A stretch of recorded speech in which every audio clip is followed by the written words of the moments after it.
Salam dostlar, vaxtınız xeyir. Dostlar, paylaşdığım kimi, yəni düşünürəm ki, bu problem hamıda var. Çox, yəni 20 Kuzalarda və ya Toyota markalı maşınların çoxsunda bu problem var.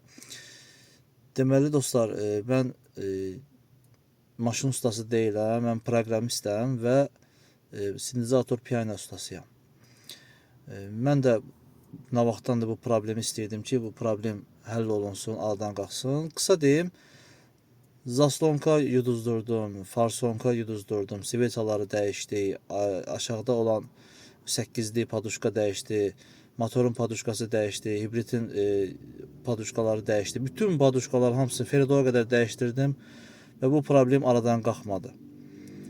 Və bununla bağlı araşdırdım və əlimizdə olan belə deyim, nəticə mənim maşınımda fayda verdi. Və istəyirəm sizlər də bu videoya baxıb bu işdən faydalanırsınız. Deməli dostlar, hələ ki 20 Kuzadır. Amma belə bütün Toyotalarda, bütün modellərdə mümkündür. Deməli, belə eləyirik. 2 dəfə bastıq, açıldı. Ayağımızı qaz pedalına düz tam axıra qədər sıxıb 15 saniyə saxlayırıq. 15 saniyə saxlayandan sonra ayağımızı pedaldan çəkmirik. 15 saniyədən sonra yenə söndürürük. Yəni ayağımız pedalda ola-ola söndürdük. Sonra normal torumuzu basıb kodlayırıq maşına. Bu birinci etap. Bundan sonra deyəm maşın işə düşsün. Bundan sonra ikinci etap var. İkinci etapı bu tamamlandı. Maşın işə düşdü.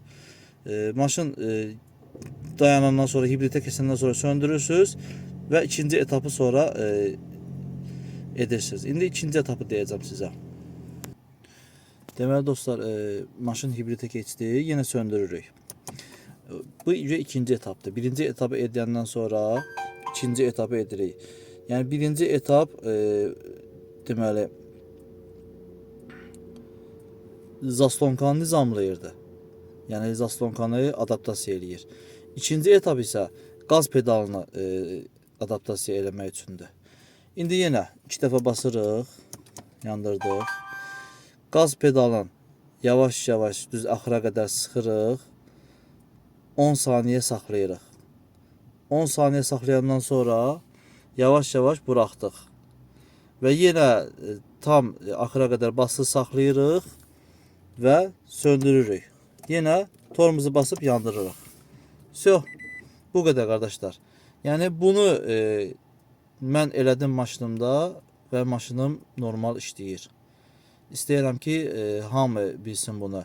Əgər siz də bunu tam ən axırda zaslonka, farsonka yuğulandan sonra, hər şey eləyəndən sonra ən sonda eləmək lazımdır bunu ki, bir də görürsünüz zaslonkanı yumurlar ki, adaptasiyası pozulur. Zaslonkanın adaptasiyasını bax belə nizamlanır. Всё dostlar, çox sağ olun, təşəkkür edirəm.